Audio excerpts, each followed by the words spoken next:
একদিন একটা ছোট্ট বিড়াল, যার নাম ছিল টামি, শহরের বাইরের রাস্তা ধরে ঘুরছিল। টামি ছিল খুবই সাহসী এবং ভীষণ রকমের মজা করতে ভালোবাসত।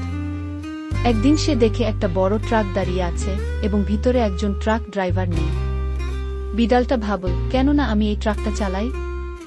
টামি হঠাৎ করেই ট্রাকের দরজা খুলে ভিতরে উঠে পড়ল এবং সে দেখে ট্রাকের হুইলটা তার জন্য একদম ঠিক আছে। বিড়ালটা তার ছোট্ট পা দিয়ে হুইল ধরে চালাতে শুরু করল।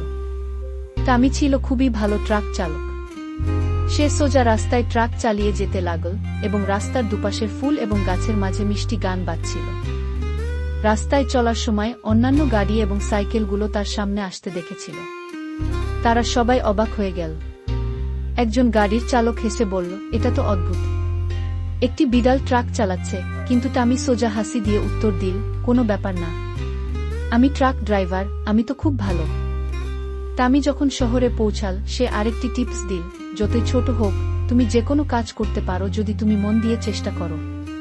ছোট ছোট পা দিয়ে বড় কাজও করতে পারো। শেষে টামি ট্রাক পার্ক করে হেসে বলল, আজকের দিন ছিল অনেক মজার, আর পরের বার আবার নতুন ট্রাক চালাতে বেরোবো।